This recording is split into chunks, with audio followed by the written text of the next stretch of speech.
Horror D में आप सभी का स्वागत है। दोस्तों, अगर आप इस चैनल पर नए हो तो इस चैनल को सब्सक्राइब कर लीजिए। जाकर हमारी दूसरी कहानी ज़रूर सुने, आप लोगों को बहुत ही मज़ा आएगा। डिस्क्रिप्शन बॉक्स में हमारा जीमेल और व्हाट्सएप नंबर भी है। अगर आप में से कोई अपनी कहानी हमें भेजना चाहता है तो वहाँ पर आप हमें भेज सकते हैं। चलिए बढ़ते हैं कहानी की ओर। दोस्तों, आज की ये पहली कहानी गौतम जी की है।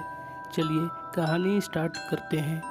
गौतम जी बताते हैं, जब मैं 15 साल का था, एक दिन मैं अपनी माँ के साथ खेत में काम कर रहा था।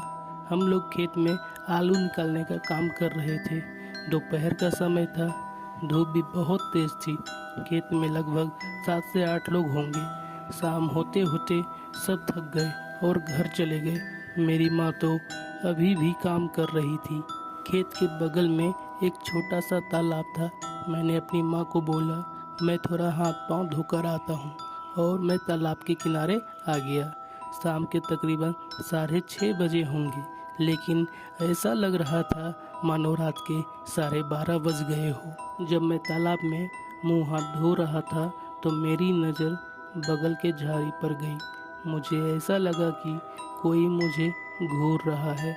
मुझे थोड़ा डर लगने लगा। मैं जल्दी जल्दी हाथ पांव धोकर किनारे से हट गया।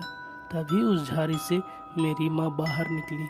मैं सोचने लगा, अरे मैं खामखा डर रहा था, झाड़ी में तो माँ थी। माँ बोली, जा मेरे लिए भी एक लोटा पानी ले आ। मैं लोटा लिया और तालाब से पानी निकालने लगा। मैंने पूछा, माँ क्या आज खाने में बना रही हो? माँ ने कोई उत्तर नहीं दिया। मैं पीछे पलटा तो कोई नहीं था। तभी पीछे से मेरे कंधे पर कोई हाथ रखा। हाथ बिल्कुल ही ठंडा था। मैं डरते डरते पीछे पलटा तो मैं दंग रह गया। मेरे पीछे कोई नहीं था। मैं इतना डर गया कि वहीं पर बेहोश हो गया। जब मेरी आँख खुली तो मैं अपने आप को उसी तालाब के किनारे पाया। मैं उठकर बैठा, तभी मैंने महसूस किया मेरे आसपास बहुत ही बदबू कर रहा था। मैंने देखा वहाँ पर एक गड्ढा था। गड्ढा तकरीबन 5 फीट की होगी।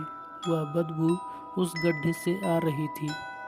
मुझे फिर महसूस हुआ कि मेरे पीछे कोई खड़ा है। मैं हिम्मत नहीं कर पा रहा था, लेकिन फिर भी डरते डरते पीछे पलटा, लेकिन इस बार भी कोई नहीं था। मैं बहुत ही डर गया और हनुमान चालीसा का जाप करने लगा। मुझे थोड़ी हिम्मत आई और मैं ना आओ देखा न ताओ भागा वहाँ से और सीधे माँ के पास जाकर रुका। मुझे हाँफते देख माँ ने पूछा, क्या हुआ, तू इतना घबराया क्यों है? मैंने बात टालते हुए कहा, नहीं, बस कुत्ता पीछे पड़ गया था। मैंने माँ को कुछ भी नहीं बताया। तो दोस्तों, ये थी गौतम जी की कहानी। बढ़ते हैं हमारे अगली कहानी की ओर। दोस्तों, हमारी अगली कहानी मेरी आंटी जी की है। चलिए कहानी स्टार्ट करते हैं। आंटी जी बताती है, उनके गांव में पहले एक बड़ा कुआं था। सभी गांव वाले वहां से पानी भरकर लाते थे। कुएं के बगल में पक्का मकान था जो कि बहुत पुराना था। एक दिन मैं पानी भरने कुआं पर गया। जब मैं पानी भर रहा था तो मुझे उस मकान से कुछ बच्चे की खेलने की आवाज़ें आई।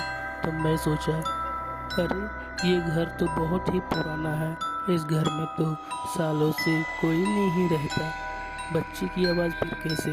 मैंने खिड़की से अंदर झांकने की कोशिश किया तो मैंने देखा 2 बच्चे जो कि बिल्कुल काले दिख रहे थे, वे घर में खेल रहे थे।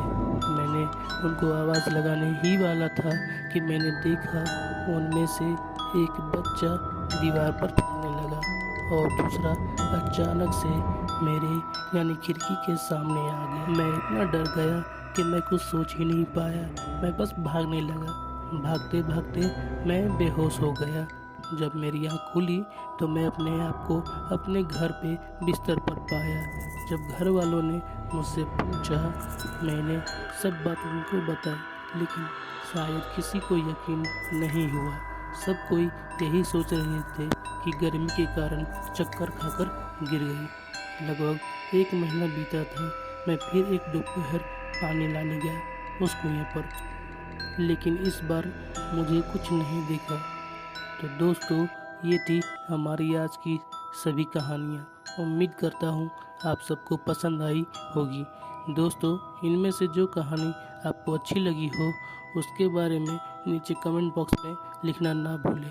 अगर आप इस चैनल पर नए हो तो इस चैनल को सब्सक्राइब किए बिना मत जाना।